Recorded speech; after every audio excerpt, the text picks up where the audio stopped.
Hello everyone, welcome back to the Nook. I am Daniel. So I have kind of a channel update to talk about.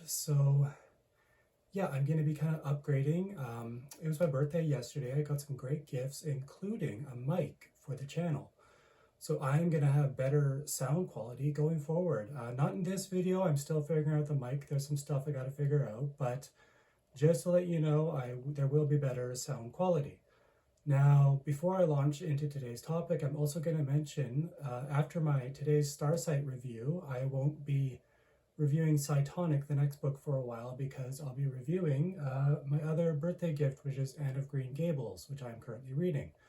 So you can expect this Starsight review today, and then pretty soon Anne of Green Gables review, and then I can launch into Cytonic and Defiant.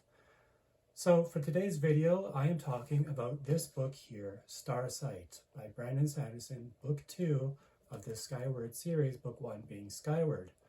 So I feel like with Starsight, a lot of people kind of feel like it's middle book syndrome. It's not as good as book 1 or maybe the other ones. And middle book syndrome basically just means that by that second book, it's just more set up. It's not as good. It's kind of the middle of the story, but actually, I would argue that Starsight is even a better book than Skyward. As a matter of fact, I really enjoyed it even more. And I'm going to keep this review spoiler free, but I will say the reason I liked it more is because Starsight really expanded the world building. Because Skyward takes place on Detritus, which is an interesting planet where these people are living underground. They're dealing with the alien invaders, the Krell, and they're learning how to fight them with the flight school and all that, and you get Spence's arc, and it's really good. But Starsight, without getting into spoilers, Starsight is the name of a planet that Spencer finds herself on a secret mission that not many people know about, where she's going undercover on another planet and trying to get, I guess the best way to keep it spoiler free is try to get some information she needs to bring back to her world. And so you get different characters, you get different aliens, different alien races involved and in the story. And I found it was a really, really good, really good next entry in Spence's story, and you kind of see more of her character development.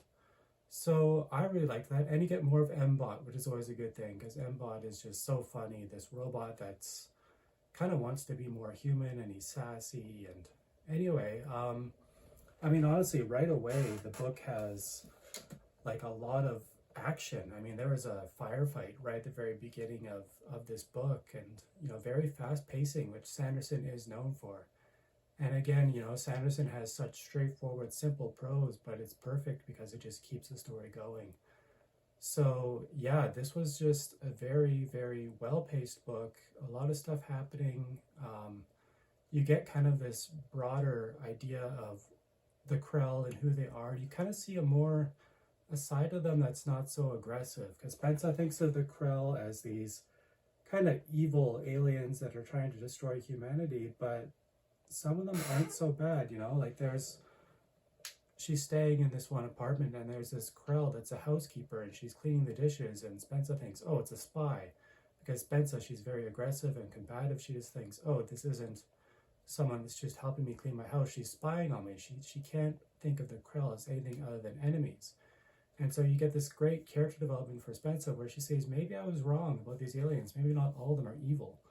And it kind of questions that idea, right? So for me, yeah, I mean, it was a quicker read than Skyward. Skyward was a little over 500, and this is about 457 pages. But I want to show you, like, look at this.